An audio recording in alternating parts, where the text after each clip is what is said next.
90, 96 and a half. Wow. So you lived here for 81 years. Yeah. Yeah. So you moved here just after my great-grandfather passed away then? Must have been, yeah. Yeah. The name, I've heard the name a lot, but I never did know him. Okay. Did you know any of the boys, George, or I guess George passed away before that too? Oh. Yeah, so I guess they were all pretty much gone by the time you got here. You probably have heard them talking about old Morse Welch, old Irishman. Uh-huh. Big, powerful bugger, Jesus. Big. There's lots of stories about him. Yeah. When he first come into Central City, he cleared lots in there for $50 a lot. Oh, wow. And there was spruce trees and jack pine and quaking. He had a kid, he'd dig around them a little bit, and old Moores would grab them and twist them, and out they'd come. So there was a fellow going to build a boarding house or something there. He wanted 3 lots cleared. And Morris there, they finished up at noon. And that fellow said, I can't pay you $150 for a half a day's work. Well, he talked like Irishman. He said, Jesus, he said, if you don't pay me according to the agreement, I'll twist you like I did them damn ruts. Oh, be darned. Yeah. Then they shipped in a heavyweight prize fighter from Nebraska. And he was going to fight him, and he was going to wrestle. He wasn't a boxer. In the first round by that guy, he just pounded the hell out of him. So his manager said, you gotta get out there and just grab him and get him. So by God, he got out there and he raised him way up in the air and he slammed him on the floor. He said, ship in some more of them prize fighters. Yeah, to get the job done, huh? He built that big, you seen this barn down here? Uh-huh. Yeah. He built that there. And his last name was what?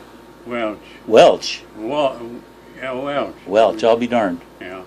Morris Welch. Morris Welch, okay. Yeah, he come from Ireland. Uh-huh. And he had them big perching horses, and he had great big lines that was that wide and that thick. When he hollered, whoa, pulled on a line, he'd better stop or he'd have pulled their jaws off. Oh, my goodness. Yeah. And some of the neighbors had cars, and he bought a Model T. And the neighbors are showing him how to drive down here in the pasture and that.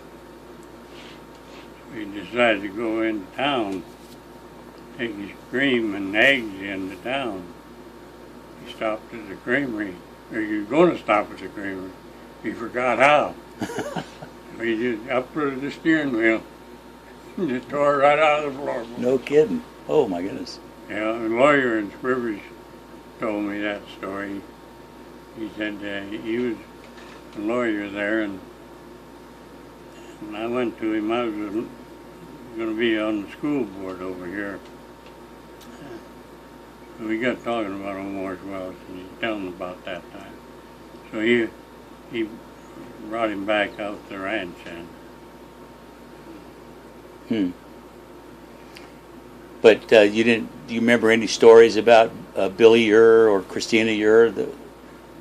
well, I heard something there about the boy who come down and see old Morris Welch had 4 daughters. Uh-huh. Yeah, and the McAleers just across the creek there, they had 4 daughters.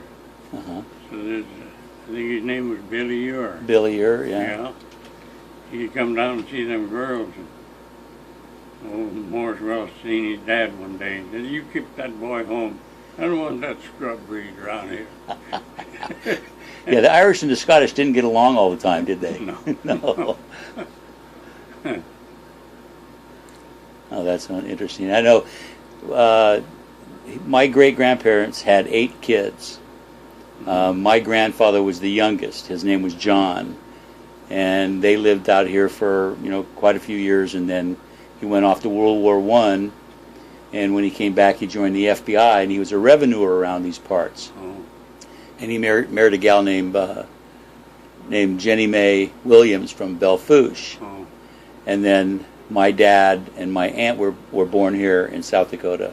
Mm-hmm. And then after Prohibition ended, they moved to California and then ended up in San Francisco. Yeah. And then that's where my dad met my mom, and I was born in San Francisco along with my brothers and all that family.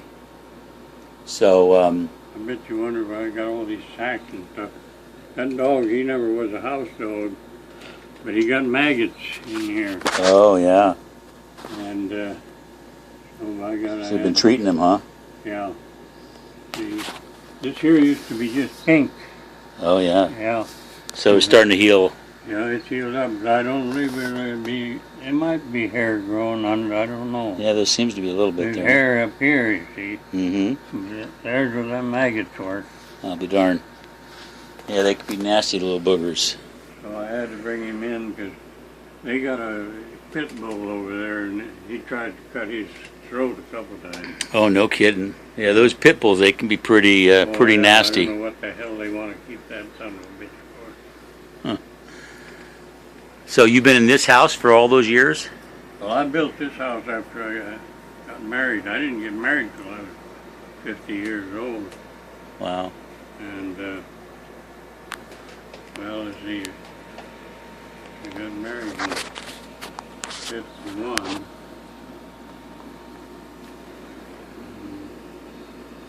And, but that house there was pretty new when we first moved here. And we lived in it there. And they're remodeling it over there. Yeah, that's what the gentleman outside was saying. He was remodeling it. And it sure needed it. They've had cats and dogs in there. So there's shit all over in there Mm-hmm. for years and years and years. When I got married, I built this house. And that was in 51? Yeah. Yeah. Mm-hmm. I was born in 1950. Oh. Yeah. I just turned 63 and just retired here this last March. And Oh. so I'm up here doing a lot of family research and such. I'm going to come back out and see Wes and his boy Aaron next Tuesday, and Oh. they're going to show me around a little bit and Mhm. tell me some stories about what they know, what they remember. But Wes is the one that said I should come out and see you. Oh. Mm. Yeah. So Yeah, Thompson, Wes's dad, William. yeah, Yeah. bought the Ure place. I don't know what year it was really. Was it in the 30s or the 40s maybe? It was probably in the 40s. 40s, yeah. Because there was renters on that place for a while. Oh. Yeah. There was a fellow by the name of Burnison lived there. And there was a fellow by the name of, I can't think of his name. But they rented the place for after the years all moved away. And there was a fellow by the name of Bill Zimmer. He raised sugar beets there and potatoes. Oh. Yeah, he raised about 10 acres of potatoes and about 20 acres of sugar beets. And I used to help him in the fall. He hired me to lift digging beets and scooping beets, and it was all hard work. Sure. He paid me $2.75 a day, I think it was. Wow. And that was pretty good wages them days. Back in those days, yeah. Yeah. The hell of it is, you work run into deer season ways. Deer season started 1st of November. Mm-hmm. And by God, I just about had to go deer hunting. Yeah, it's like my brother. I got a brother that's like that. He goes hunting every year. So now, did you have any children? No. No. No, my brother did. He got married there a few years after me, and he had two kids at all, yeah. No, three. Three. Yeah. And they were all away from here.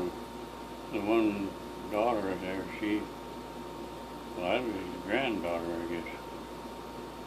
She's in Washington, D.C., and she's learned to be a vet. Oh. Yeah. And she married an army guy. I think he was from Bulgaria. Wow. He was living in this country. He was born over there. There's a show on TV every night there. He goes around to all them European countries and the Mediterranean countries in there. I thought maybe he'd go to Sweden. I'd like to see him there. My dad comes from Sweden and my mother comes from Sweden. And Oh. I went back there for a visit in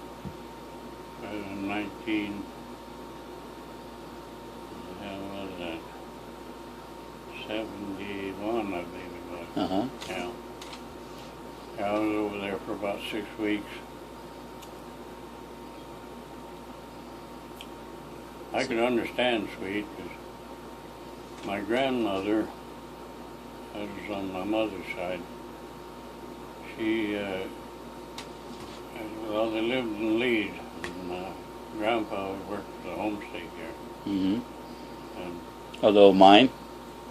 he worked in the cyanide up there. Okay. And, but anyway, my grandmother, his wife, she never did talk Swede. She could she never did talk English, but she could understand it. Mm-hmm. So my dad started around. He quit the mine in 1923, and he rented a little place in the Upper Valley there.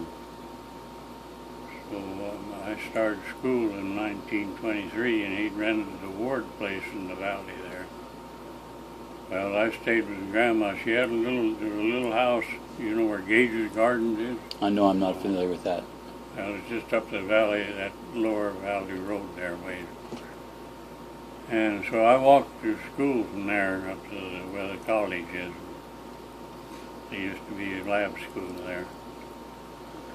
And then the next year, I got a pony.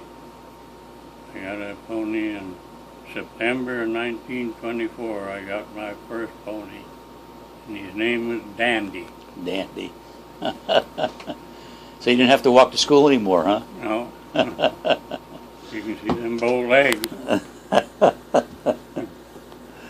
They don't go together at all. Yeah, I've done a lot of horseback riding. Yeah. Who looks out for you now? You got family? Well, I haven't got any cousins at all. Oh, okay. I got a cousin that lives up here in this log house. That's about halfway up to the Ure place. Uh-huh. You've been that road. I was just up there, yeah. Yeah, he's a cousin to me. He's quite a little younger. He looks in on you every once in a while. Yeah, yeah. That's good. Me and him went picking choke cherries way up in Grand Canyon in Timber yesterday morning there. There wasn't a lot of them up there, but some years there's about 2-3 miles of just solid choke cherries in there. Oh. And what do you do with choke cherries? Make jams and stuff? Or? I don't do nothing with them. His wife makes the jelly, and Okay. he made some wine one year there, but it didn't turn out very good. Yeah. I remember my mother used to make choke cherry wine and homebrew beer. Huh. I remember them choke cherries there, they had the seeds in them, you know, when you made the wine. And then that was all discarded when you got the wine out of there. She'd throw it out there, and them roosters and chickens would eat it, and them goddamn roosters just drunk her anyhow. Oh, that's funny. Well, I don't want to take up any more of your time. I just wanted to stop by, and Wes said you might have some information about my great-grandparents and that, so... We rented that place down there when we moved out here in spring of '32. We rented that place and lived down there, and then rented this on chairs here. Uh-huh. And And the next spring we moved up and rented this. And rented out at the bank. The Railroad Credit had the first mortgage on it, and the bank the second. The bank, they kept wanting to sell it to us. And my dad, he kind of kept dragging his feet. And by God, pretty soon the Railroad Credit foreclosed on the bank there. Oh, Yeah. So then we bought it out of the Railroad Credit. good for you. Yeah. So it was a good thing your dad was dragging his feet because he probably got a better deal, huh? Darn right. If we would have had nothing then, by God, you see. Yeah. And, yeah, Yeah, the bank was trying to take advantage of you. yeah, sure. Just like the banks still do today, take advantage of people. Yeah. Yeah. But we had some crooked ones in the Spearfish there. Oh, yeah. Yeah. Interesting. See, the guy that lived here before me, us, his name was Burl Schroyer. And this was a dumping ground for the bank there. They'd foreclose on a farmer, they'd take his livestock and his machinery. So the banker and Schroyer, in kind of together, they shipped a carload of cattle and split the money. Uh-huh. So then pretty soon the old banker shipped a carload of the bank's cattle and he kept the money. So Burl, he thought, well, I'll do the same damn thing. Well, then he had him arrested then. Oh, good. Yeah. Yeah, there's a lot of Wild West stories out in this Oh, part of the yeah. country. Yeah. I've been here for a week now, and I've been hearing lots of really good stories. So take them home and share them with my family. Yeah. Okay, well, thank you for your time. I really appreciate all the information you've been able to give me. That's your place. That's a good place. Yeah. There's some darn good fields. That one field that's down there on this side there, you come across the bridge there, you know, there's an oak tree, big oak tree growing in the field there. I got this spring we had flood. And there was water been about that deep over that whole field. You couldn't see any of that field. That's where the corn is now, where they're cutting that corn down? Well, I was looking, they're cutting it now. Yeah, today. They just started it. I was thinking of Sudan grass. Oh, yeah, some of it is Sudan grass, right? Yeah. Yeah. You can see the seeds coming up. Yeah. Yeah. The damn stuff was that high. Yeah, Yeah, and thick. yeah. Gee, Vinny. But you see that flood there, just, and they had little ridges. It irrigated. It was sloping a little bit to the southeast. So they had them little ridges, and they're about that high. And then when the water went by, they get 100% coverage. Irrigation, yeah. Well, that just filled out with silt now in the flood. Oh, Yeah. I've seen when there was water there, right at the bottom of that hill there, there used to be some mailboxes there. The people way up Redwater had mailboxes there.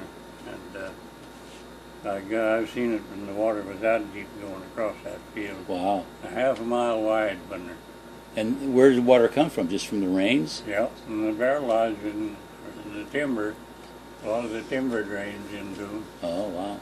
Yeah. Well, that Redwater can get awful big. I've seen it about 7 or 8 times when it was really big. But this year it got about that deep. Mm-hmm. Me and my brother used to work for the power company. There used to be a canal come down, went through down here on Redwater, and then the powerhouse was down there. Right. And I was up there one afternoon there and cleaning the screen there, trying to. You couldn't do much. The water is so damn big. And anyway, my brother come up to relieve me just about sundown. So I was going to come home this way down the road. Well, hell, here Lake Creek was about that deep and a quarter mile wide. But it don't drain much country, but I had to back up, clear up to where that house is, that log house. Mm-hmm. Turn around and go around the road up here. And there was a bridge there. And I thought I better walk down there and look at that bridge. And the water was about that close to the planks on the bridge. Wow. So I put that old Chevy in third gear, and it was downhill there. And I crossed it, and the guy living there, a neighbor, by God, he said, 10 minutes after you crossed it, you went rolling down the creek. Wow. So next morning, this creek here was down because it don't drain no country. So I saddled the horse and rode up and high that smooth section hill there. And then I rode down close to the water there. And I got, here come a big cottonwood log going past me there. And behind it was a dead cow floating in it. Wow. I was going to go out and see if my horse knew how to swim. he wouldn't go out in there. How long ago was this? Oh, that was back in probably the middle 40s or 40s, late yeah. 40s. Okay. I've seen it about 8 or 10 times when it was all big. It flooded since then that many times? Yeah. Wow. Do you remember the last time it flooded? Yeah. That was about, I can't say exactly, but I'd say it was about, well, it was just last summer. Oh, wow. Yeah. A year ago. Yeah. You don't ride anymore, do you? No. No. No. I rode till I was about, well, I was 180 years old when I quit riding. Mm-hmm. Yeah, Well. I've had a lot of, Oh, Carl Anderson, someone's calling you. yeah.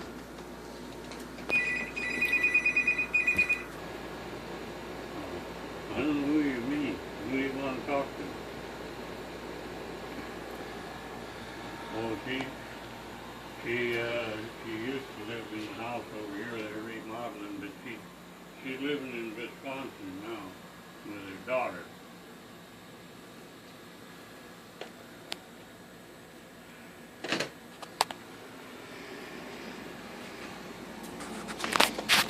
Well, I'm going to let you go. In there. He never was a house dog. Well, he's probably enjoying the fact that you're taking care of him, making him better. He's getting pretty old. Is he? And that pit bull over there, 2 times I tried to cut his throat. I don't know what I could put. I could put a cowbell around his neck and myself. I don't know what the hell anybody keeps on pit bulls for. Yeah, I don't like him either. No.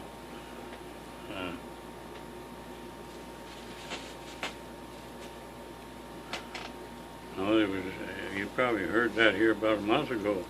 Pit bull killed a girl out in California about 12, 14-year-old girl. Mm-hmm. Killed her. Yeah. Yeah, there's a lot of that going along all around the country. That's happening. Yeah. Those dogs they're bred to do that, you know, and Yeah. you can't trust them. Although there's diehard lovers of the pit bull, they'll swear up and down that dog wouldn't hurt a flea, but Well, that's the way. with right that. circumstances, it'll kill it. Yeah. Yeah.